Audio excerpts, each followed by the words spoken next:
بسم اللہ الرحمن الرحیم، اللہم صلی علی سیدنا و مولانا محمد و علی آلہ و صحبہ و بارک وسلم وصلی علیہ۔ اللہ پاک کے آخری نبی محمد مدنی صلی اللہ تعالیٰ علیہ وآلہ وسلم نے ارشاد فرمایا، شب جمعہ اور روز جمعہ مجھ پر کثرت سے درود شریف پڑھو، کیونکہ تمہارا درود پاک مجھ پر پیش کیا جاتا ہے۔ صلو علی الحبیب صلی اللہ تعالیٰ علی محمد صلی اللہ تعالیٰ علیہ وآلہ وسلم۔ غوث اعظم۔ اللہ پاک کا ہم اہل سنت پر بڑا فضل و کرم ہے کہ اس نے ہمیں اپنے اولیاء کرام رحمہم اللہ کی عزت اور تعظیم کرنے اور اعراس منانے، مزارات مبارک پر حاضری دینے اور ان کی سیرت بیان کرنے کی توفیق عطا فرمائی ہے۔ یہاں ایک بات میں واضح کرتی چلوں کہ خواتین کو مزارات پر حاضری نہیں دینی چاہیے، صرف مرد حضرات ہی مزارات پہ حاضری دیں۔ اولیاء کرام اللہ پاک کے پسندیدہ بندے ہوتے ہیں، ان کی ساری زندگی اللہ اور رسول کی یاد میں گزرتی ہے۔ ہمیں بھی اس طرح شریعت کے مطابق زندگی گزارنی چاہیے۔ اللہ پاک اپنے ان نیک بندوں اولیاء کرام رحمہم اللہ پر اپنی رحمتوں کی برسات فرماتا رہتا ہے، اور اولیاء کرام کی شان و عظمت کے لیے قرآنی آیت ہی کافی ہے۔ اللہ پاک نے اپنے پسندیدہ بندوں کا ذکر 11ویں پارے کے 12ویں رکوع میں فرمایا۔ چنانچہ پارہ 11 سورہ یونس آیت نمبر 62 میں ارشاد ہوتا ہے، الا ان اولیاء اللہ لا خوف علیہم ولا هم یحزنون۔ سن لو، بے شک اللہ کے ولیوں پر نہ کچھ خوف ہے نہ کچھ غم۔ کیا غور جب 11ویں 12ویں میں معمہ یہ ہم پر کھلا غوث اعظم حضرت سیدنا عبداللہ بن عباس رضی اللہ تعالیٰ عنہما اس آیت کی تفسیر میں فرماتے ہیں، اولیاء کرام پر دنیا میں کوئی خوف نہیں، نہ ہی وہ آخرت میں غمگین ہوں گے، بلکہ اللہ پاک خوشی اور عزت کے ساتھ ان کا استقبال فرمائے گا اور انہیں ہمیشہ رہنے والی نعمتیں عطا فرمائے گا۔ غوث پاک رحمۃ اللہ علیہ کے والد محترم حضرت سید ابو صالح موسیٰ جنگی دوست رحمۃ اللہ تعالیٰ علیہ نے غوث پاک رحمۃ اللہ تعالیٰ علیہ کی ولادت یعنی برت کی رات دیکھا کہ رسولوں کے سردار جناب احمد مختار صلی اللہ تعالیٰ علیہ وآلہ وسلم مع صحابہ کرام اور اولیاء اعظام رضی اللہ تعالیٰ عنہم ان کے گھر تشریف لائے ہیں، اور ان الفاظ مبارکہ سے خوشخبری سے نوازا، اے ابو صالح، اللہ پاک نے تمہیں ایسا بیٹا عطا فرمایا ہے جو ولی ہے اور میرا اور اللہ پاک کا محبوب یعنی پسندیدہ ہے، اور اس کی اولیاء کرام کے درمیان ایسی شان ہے جیسی میری انبیاء و مرسلین کے درمیان ہے۔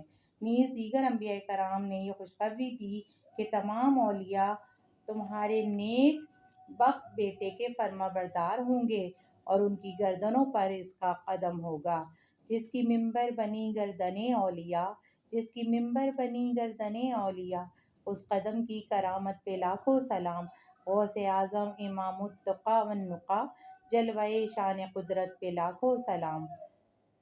عظیم تابعی بزرگ حضرت سیدنا حسن بصری رحمۃ اللہ تعالیٰ علیہ نے اپنے زمانہ مبارکہ سے لے کر حضور غوث پاک رحمۃ اللہ تعالیٰ علیہ کے زمانہ مبارکہ تک تفصیل سے خبر دی کہ جتنے بھی اللہ پاک کے اولیاء کرام گزرے ہیں، سب نے شیخ عبد القادر جیلانی کی خبر دی ہے۔ سلسلہ اتاریہ قادریہ کے عظیم بزرگ حضرت سیدنا جنید بغدادی رحمۃ اللہ تعالیٰ علیہ فرماتے ہیں، مجھے عالم غیب سے معلوم ہوا ہے کہ 5ویں صدی کے درمیان میں سید المرسلین صلی اللہ تعالیٰ علیہ وآلہ وسلم کی اولاد پاک میں سے ایک قطب عالم ہوگا، جن کا لقب محی الدین اور نام مبارک سید عبد القادر رحمۃ اللہ تعالیٰ علیہ ہے، اور وہ غوث اعظم ہوگا اور ان کی جیلان میں پیدائش ہوگی۔ حضور غوث پاک رحمۃ اللہ تعالیٰ علیہ کے نانا جان حضرت سیدنا عبداللہ سومئی رحمۃ اللہ تعالیٰ علیہ جیلان شریف کے اولیاء کرام میں سے ایک تھے۔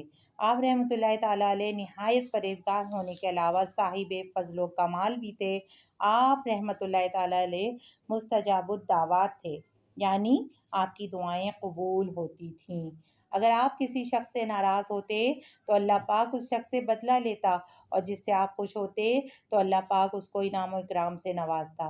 جسمانی طور پر کمزور ہونے کے باوجود آپ رحمۃ اللہ تعالیٰ علیہ نوافل کی کثرت کیا کرتے اور ذکر و اذکار میں مصروف رہتے۔ آپ اکثر معاملات کے واقع ہونے سے پہلے ان کی خبر دے دیا کرتے تھے، اور جس طرح آپ ان کے ہونے کی اطلاع دیتے تھے اسی طرح واقعات ہوتے تھے۔ حضور غوث پاک رحمۃ اللہ تعالیٰ علیہ کی پھپھی جان کی کنیت ام محمد اور نام عائشہ بنت عبداللہ تھا۔ آپ رحمۃ اللہ تعالیٰ علیہ نیک اور با کرامت خاتون تھیں۔ لوگ اپنی ضرورتوں کے پورا ہونے اور دعائیں کرانے کے لیے آپ کے پاس حاضر ہوا کرتے تھے۔ حضور غوث پاک رحمۃ اللہ تعالیٰ علیہ کے ایک بھائی بھی تھے جن کا نام سید ابو احمد عبداللہ تھا۔ یہ حضور غوث پاک رحمۃ اللہ تعالیٰ علیہ سے عمر میں چھوٹے تھے اور علم و تقویٰ میں کافی حصہ ملا تھا، مگر آپ رحمۃ اللہ تعالیٰ علیہ جوانی میں فوت ہو گئے تھے۔ حضور غوث پاک رحمۃ اللہ تعالیٰ علیہ کا خاندان نیکوں کا گھرانہ تھا۔ آپ رحمۃ اللہ تعالیٰ علیہ کے نانا جان، دادا جان، ابو جان، امی جان، پھپھی جان، بھائی اور صاحبزادگان سب متقی و پرہیزگار تھے۔ اسی وجہ سے لوگ آپ کے خاندان کو اشراف کا خاندان کہتے تھے۔ امیر خاندان غوث پاک کی شان اور عظمت کے کیا ہی کہنے ہیں کہ مکرم شاہ تیرے سارے کے سارے، مکرم شاہ تیرے سارے کے سارے ہیں آبا و اجداد یا غوث اعظم۔ حضور غوث پاک حضرت سیدنا شیخ عبدالقادر جیلانی رحمۃ اللہ تعالیٰ علیہ کی خدمت میں نیم روز ملک جو اب آج کل افغانستان کا ایک صوبہ ہے کہ بادشاہ نے لیٹر بھیجا کہ میں ملک کا کچھ علاقہ بطور جاگیر آپ کو دینا چاہتا ہوں تاکہ آپ بھی میری طرح عیش و آرام کی زندگی گزاریں۔ تو حضور غوث پاک رحمۃ اللہ تعالیٰ علیہ نے اس کے جواب میں فارسی میں 4 اشعار لکھ کر بھیجے، جن کا ترجمہ کچھ یوں ہے: اگر میرے دل میں ملک سنجر کی کچھ بھی ہوس ہو تو سنجر کے بادشاہ کے کالے رنگ کے تاج کی طرح میرا نصیب کالا ہو جائے، اسی لیے کہ جب مجھے دولت نیم شب یعنی اللہ پاک کی یاد میں راتوں کو جاگنے کی سلطنت حاصل ہے تو سلطنت نیم روز کی قیمت میری نظر میں جو کہ دانے کے برابر بھی نہیں۔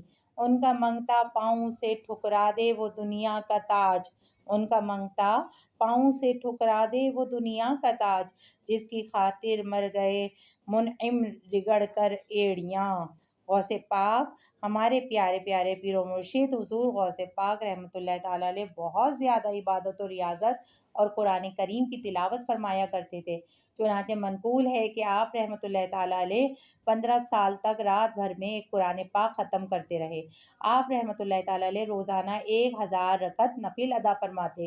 ایک رات جب آپ رحمۃ اللہ تعالیٰ علیہ نے اپنے معمولات کا ارادہ کیا تو نفس نے سستی کرتے ہوئے تھوڑی دیر سو جانے اور بعد میں اٹھ کر عبادت کا مشورہ دیا۔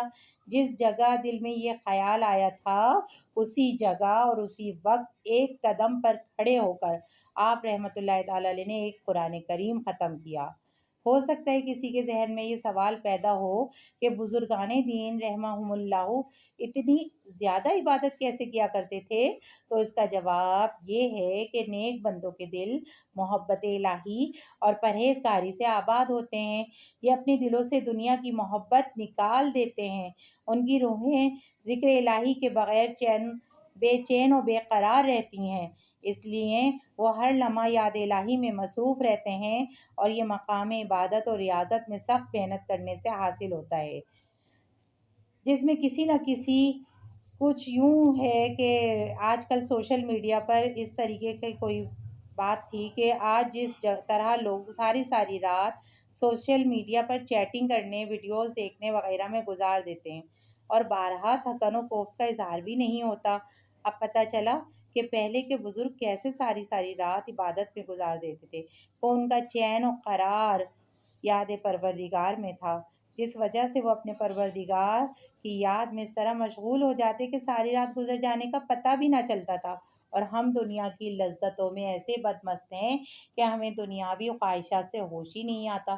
سید یا اعلیٰ حضرت رحمۃ اللہ تعالیٰ علیہ ہم جیسے غافلوں کو جگانے کے لیے لکھتے ہیں: کس بلا کی مے سے ہیں سرشار ہم کس بلا کی میں سے ہیں سرشار ہم، دن ڈھلا ہوتے نہیں ہوشیار ہم، میں نثار ایسے مسلماں کیجئے، میں نثار ایسے مسلماں کیجئے، توڑ ڈالیں نفس کا زنار ہم۔